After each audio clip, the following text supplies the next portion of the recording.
Halo para pendengar, karena banyak dari kalian yang ngomong kalau episode terakhir Kaguya-sama ultra romantik bagus banget, gue pun jadi penasaran buat maraton anime ini, dan inilah yang gue rasakan setelah nonton anime itu.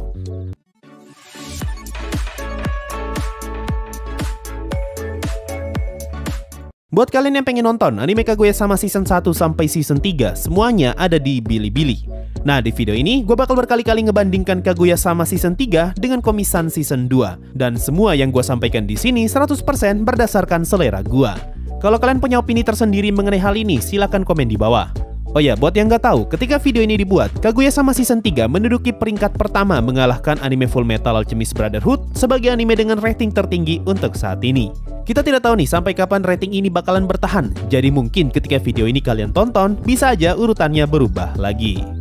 Nah, alasan terbesar kenapa rating Kaguya-sama season 3 bisa meledak dikarenakan episode terakhirnya yang bagi sebagian besar orang sangat memuaskan. Selain itu, eksekusi anime Kaguya-sama season 3 dari episode 1 sampai episode ke-13-nya sama sekali tidak mengalami penurunan dan tetap konsisten untuk menampilkan episode yang bagus. Tidak seperti Komi-san season 2 yang sempat terjun bebas di episode 10 dan 11, tapi syukurnya masih berhasil comeback di episode 12. Dari sini pun kita tahu kalau adaptasi season 3 Kaguya-sama sama sekali tidak mengecewakan. Nah, kalau gue disuruh milih mana yang lebih bagus, secara keseluruhan gue bakal milih Kaguya-sama season 3. Tapi kalau buat gue pribadi, gue akan tetap bilang Komi-san season 2 lebih asik untuk ditonton. Biar gue jelaskan, Kaguya-sama adalah anime romance komedi yang unsur romansnya kerasa banget. Berbeda dengan anime Komi-san yang juga sebenarnya romance komedi, tapi karena komedinya lebih ditonjolin, jadinya sisi romansnya malah ketutupan. Nah, yang gue suka dari anime Komi-san, karena komedi yang mereka tampilkan sebagian besar berasal dari kelakuan dan sifat karakternya yang absurd. Berbeda dengan Kaguya, yang sebagian besar komedinya pasti ada hubungannya dengan masalah percintaan.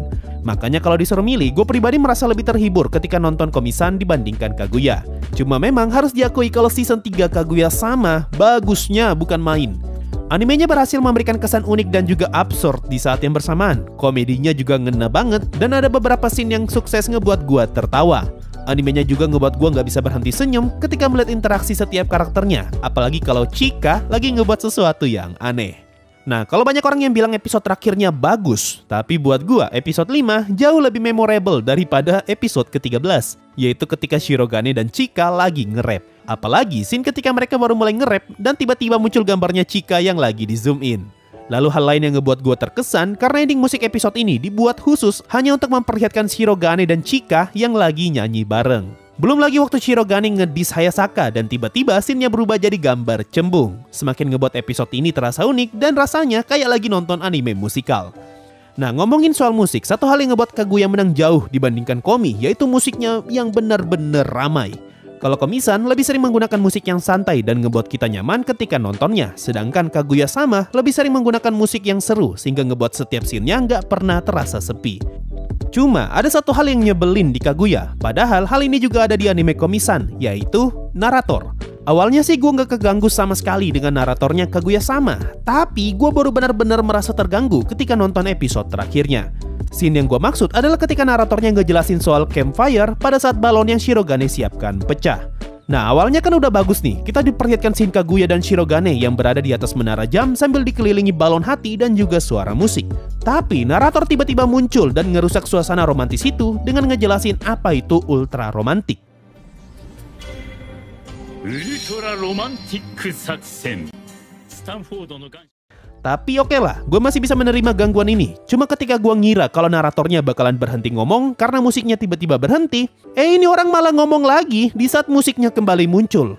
Padahal kan bisa ya, lu diam sebentar aja dan biarkan gue menikmati scene sebagus ini sambil ditemani suara musik.